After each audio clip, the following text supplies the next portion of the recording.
Hi everybody, it's Geordie from Geordie's Cards. Thank you so much for joining me today. I'm creating a simple scene card today using some Hello Bluebird products.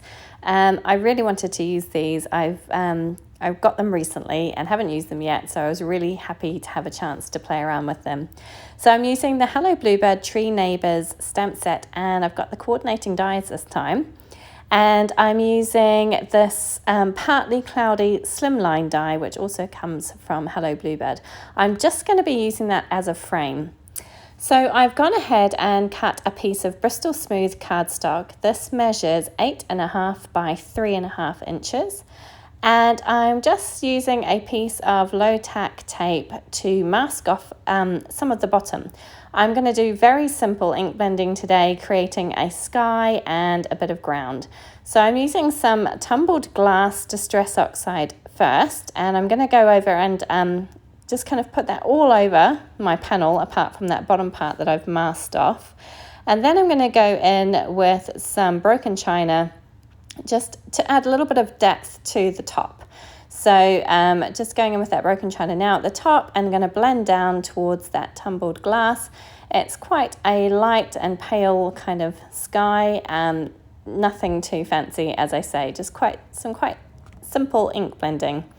So going back in with my lighter colour and just blending between the transition to make sure that it's nice and smooth. And then I'll just keep going back and forth until I'm happy with the finished result. So once this is done, I will go ahead and add a little bit of splatter detail. I'm not doing anything, as I say, fancy today. So I'm just using the darker colour, the broken china, splattering a bit down onto my mat, spraying it with some water, and then I'll pick it up with a fine paintbrush and just add some drop detail all over that top part. I'm being careful not to get it onto the bottom part, so I've just put some a piece of card or paper towel down there just to make sure it doesn't go onto the bottom part, and so just keeping it onto that top piece. Then I let this dry for a little minute. I did take my heat tool to it because I was a bit impatient, and then I took that same piece of masking tape and just masked off the top part. And now I'm using some Mowed Lawn Distress Oxide all over the bottom, and then I'll go in also with some Lucky Clover just to add a little bit of depth, and I'll just use that Lucky Clover towards the bottom. So just as I say, really simple ink blending today, nothing fancy or clever, just to create a sky and a bit of ground. And I really wanted to kind of make the make my images the star of the show today, I suppose, because I really love these images. I've had my eye on them for a little while. I think they came out last year. I've been wanting to get them for ages. I didn't get them until just recently when the new release came out. Well, I say new, it's back in May the release came out. So I got a few things from the new release, and then went ahead and got this one at that time. As I say, I'd been kind of, when I saw it when it first came out, when it was released, I'm pretty sure it was summer last year, it might have been May last year, and I'd really wanted it, but just never got around to purchasing it. And then when I put my order in for the new products, for the new release, I went ahead and got it. This tree is large. It's a really big image to colour. I've gone ahead and stamped out all the images that I want to use today using Lawn Fawn Jet Black ink, so it's a nice Copic friendly ink. And I wasn't really sure how to do this tree. So I decided just to start at the top and work my way down and just kind of do it in sections. And what I've done is I've started with my darkest marker, which is E49, and traced over all of the lines that the stamp created. So all of those kind of wood grain lines, I've gone over them with my E49. Now I'm just adding some E47 just to the left side. I just decided to do it on the left-hand side of that darker colour. And then I'll go in with the E44 and do the same thing. And finally the E43. I did pull out E41, but I decided not to use it. These four colours were enough, I felt, and I think it kind of turned out quite nicely. I was thinking about going back and doing a second coat of colour, but I didn't. I just left it with one coat.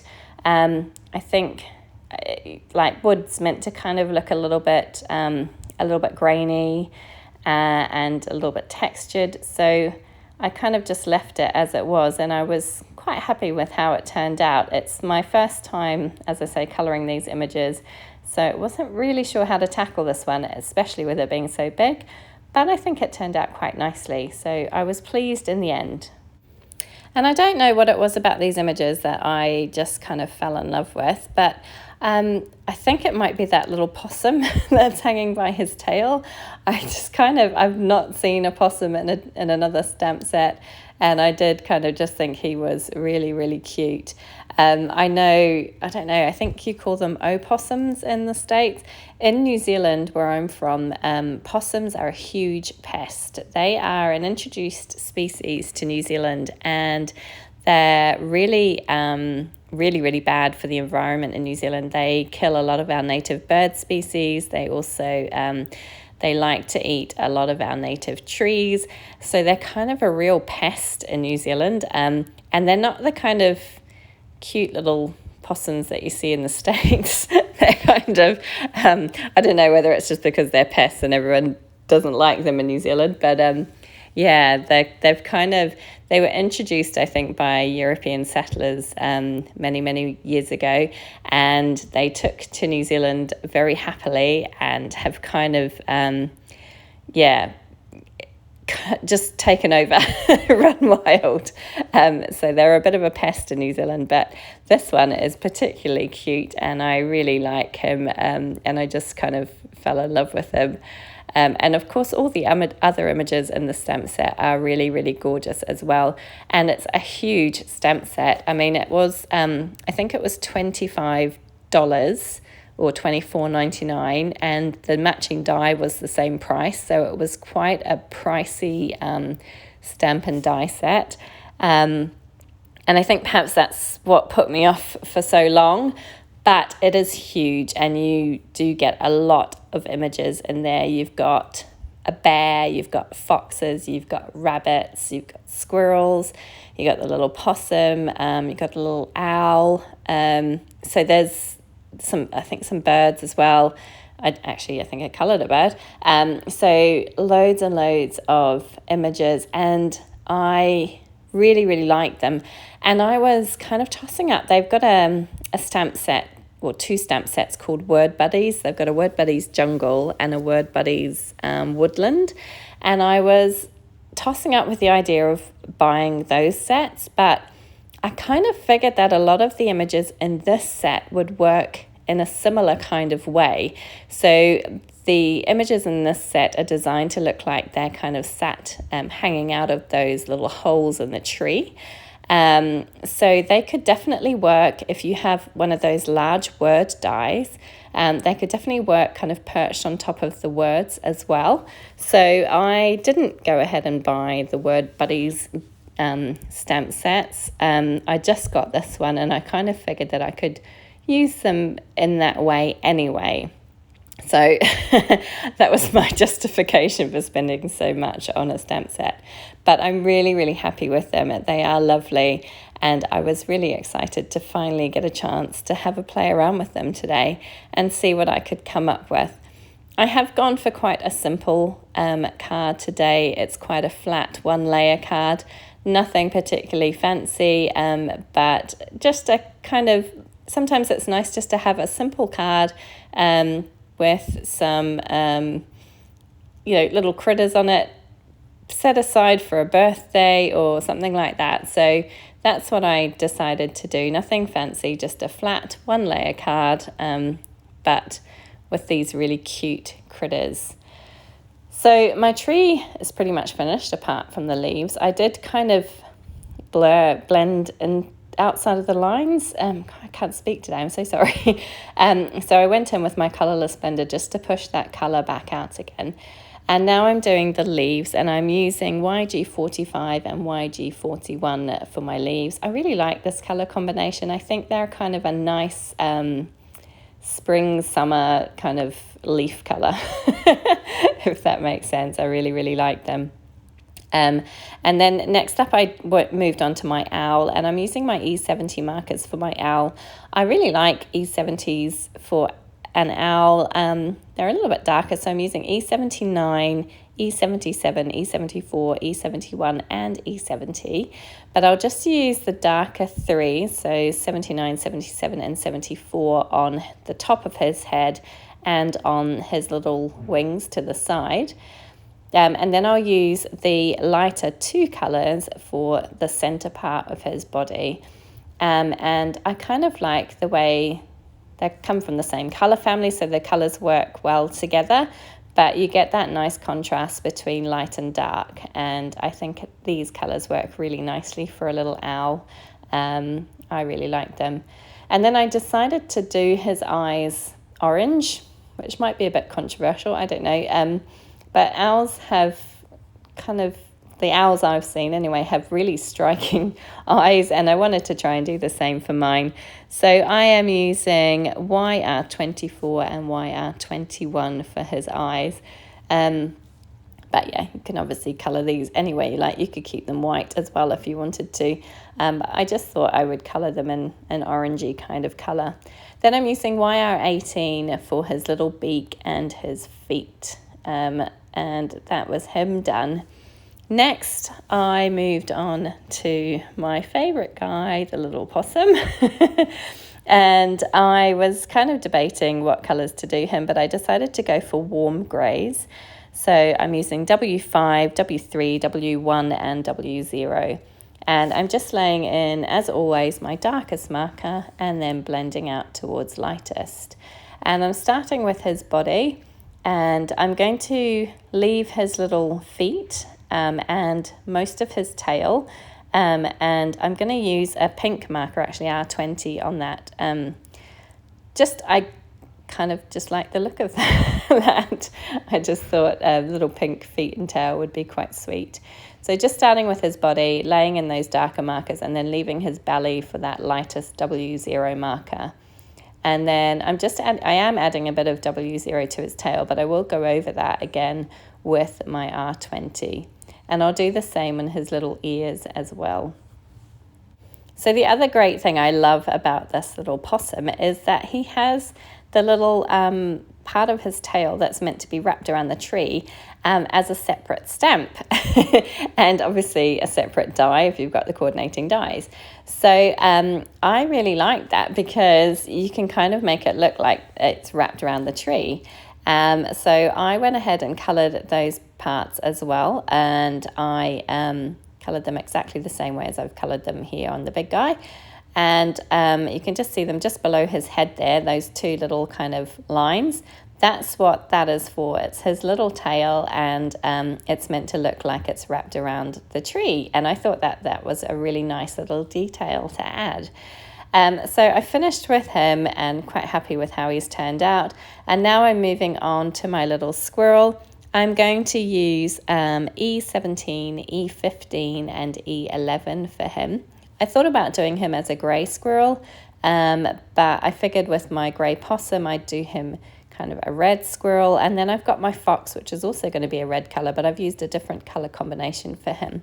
So the squirrel is a little bit darker than my fox. So here you can see that E11 didn't blend in quite as well as I would have liked to with the E15. So I'm using my little technique where I scribble some of the E15 down onto an acrylic block and then pick it up with my E11 and use it kind of as an intermediate shade to blend it out a little bit better so that it doesn't look quite so different. So there's not such a big kind of line between the lighter and the medium shade. And I find that this method works quite well for me. I kind of like the way it works. I know other people do like tip-to-tip colouring and that kind of thing, but I thought this worked quite well. And I'm just going in back and forth a few times just to make sure it is blended out nicely and you get that nice transition and you don't get any kind of huge kind of line between the two colours. He was finished. I went on to my little fox. I'm using E99, E97, E95 and E000 for him. So I'm just using the E000 on his tail and the little white part of his face. I say white. I wanted it to look white but not completely white, so I've just added that little E000 to give it a little bit of colour. And I really like these shades for a fox. I think they're quite a nice orangey brown colour and perfect for this little guy. So as always, starting with my darkest marker, blending out to lightest, and just going over the transitions a couple of times to make sure it's all blended out nicely. And I think this stamp set would be fantastic for pretty much any time of year.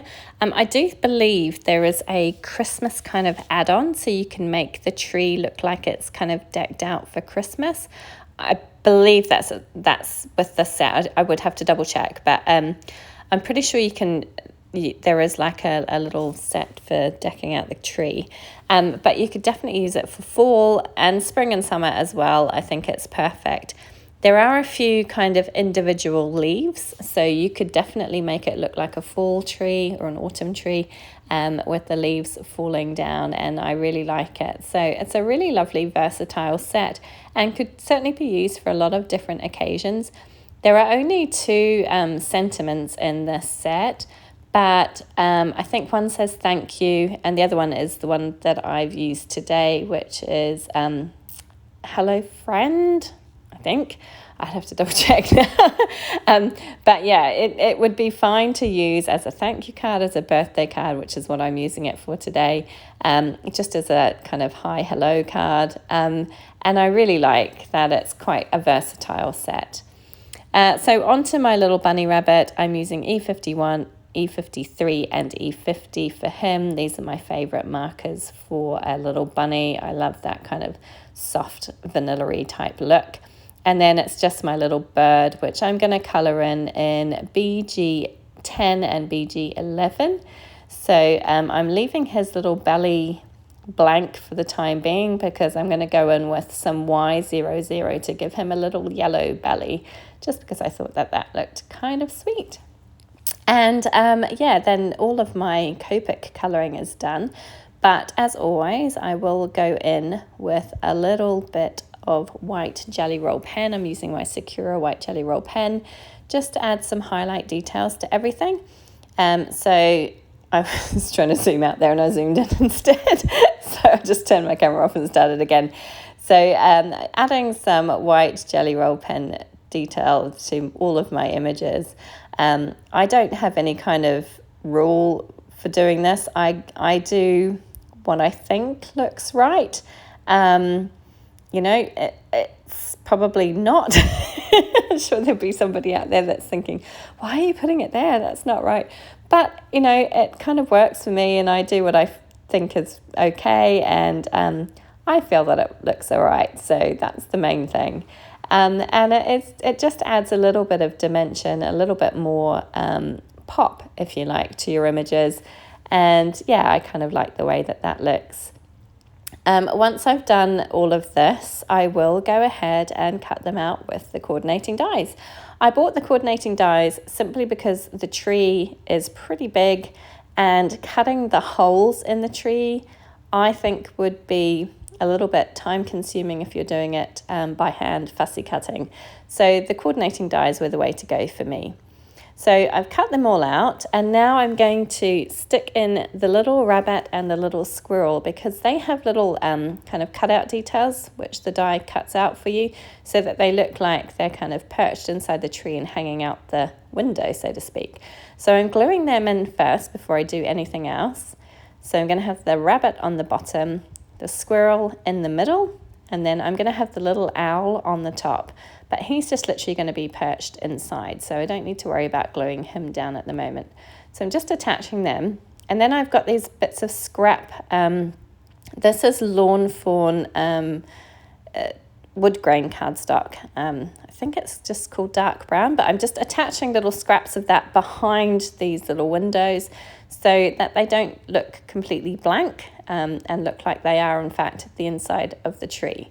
So that was the idea behind that. So I'm just attaching those down. You're obviously not going to see these once it's adhered down to the front of the card, but it just gives a little bit of a background to those gaps in the tree, so it doesn't look like they're just kind of opening out into nothing. So I glued my little owl down, and then it's time to try and line everything up figure out where everything is going to go and attach them on to this panel that I've created, which is now all dry because I've just been left it to dry while I was doing all of my colouring. So I'm just kind of fiddling around with everything and figuring out where it's all going to go. Here's that little sentiment stamp. It's actually a little speech bubble. So both of the stamps in this one are speech bubbles. But I've also pulled out this Party on the Farm stamp set, which has a happy birthday sentiment that I'm going to use at the bottom. So before I've done anything else, I've gone ahead and cut my frame. I've cut it from, cut the die from some red cardstock. And this is a gorgeous die. It would make a beautiful backdrop, but I am removing all of the pieces and I'm just going to use the frame. I just want to have the frame today. So cutting everything off and going all the way around, making sure it's kind of as even as I can possibly get it. And then that's just going to frame my card up. But you can see how beautiful this would be, and obviously you can use cardstock inserts for that little rainbow, or you could use your Copic markers to colour the pieces in. But I've just gone ahead and cut all those pieces out and just kept the frame. And now I'm going to start by gluing my tree down. So I'm using my Lawn Fawn jumbo glue tube for that. And you can see I've gone ahead and white heat embossed my sentiments on there. So I've got Happy Birthday at the bottom, and then Hey There Friend, which comes from the Tree Neighbours stamp set. And it's a little speech bubble. So I've left that tree branch kind of off at the moment because it's going to hang outside of my frame. And I'm going to attach my little possum down. So I've tucked his tail under the branch, and then the other little piece, the tiny little piece, which is the rest of his tail, I'm going to pop on top so it looks like he's wrapped around. And I think that's such a lovely detail. I really like that. It just adds a little bit of something extra, doesn't it? Now my little fox is going to be down here, and then my little bird is going to be sat on the branch kind of beside the possum up there. So I'm going to stick him down. I'm not popping my fox down just yet, because I'm kind of figuring out where everything's going to go. So I'm popping my frame down, haven't glued it down just yet, but then I decided I needed something else. So that Party on the Farm stamp set has this balloon, which I have gone ahead and coloured in some red to match my frame. I just wanted another pop of red on there somewhere. So I'm going to have my little fox holding the balloon. If you're interested, I used R27, R25 and R23 for the balloon, I think, off the top of my head. R27, R24, sorry, R29, R27, R24, I got in the end. Those three are the reds I used for that balloon. And so I glued my fox down, he's holding the balloon, and now I'm going to go ahead and glue the frame down. And as I said, I'm making this a flat card, so I've not used any foam tape on anything, just gluing everything completely flat down, just to make a nice kind of simple card, straightforward card today. But it's got that nice pop of red all the way around it, which I think works really, really well. And with the little red balloon in there, I think it looks really nice. And now I'm just going to glue those leaves down so that they're stuck on the outside of the frame and kind of hang over. And once that's done, that's pretty much my card front complete. All I have to do now is to attach it to a card base. So I have taken a piece of Lawn Fawn 110-pound white cardstock. I've stamped another sentiment from that Party on the Farm stamp set, which is It's Your Day. I've also taken a little cupcake from that set and put it in the paws of the little squirrel from the Tree Neighbours stamp set. And now I'm just going to glue my panel down to my card base. And then I am going to do one little extra thing, which actually didn't turn out that well. I decided I wanted to add some glaze to the little balloon. So I took my Lawn Fawn clear glaze pen, and it was awful. It came out all gloopy, it wouldn't go on smoothly, it was an absolute mess, and I was really regretting doing this. I should have tried it out on a scrap piece of cardstock first, but oh my goodness, I messed around with this for ages. It was awful. I could not get it smooth at all. I was trying all sorts. But yeah, it was a mess. And there wasn't much I could do about it. So I kind of had to live with it. I wasn't happy with it. But, you know, you win some and you lose some, I guess. But in the end, I just kind of left it. It's smoothed out slightly, but it's definitely not perfect. So word to the wise, try out your glaze pen first. But that's it, card complete. So I hope you enjoyed it. If you did, please do give it a thumbs up. Please subscribe to my channel. I'd love to see you come back again. And here's another video that you might want to check out. Thank you so much for joining me. Take care.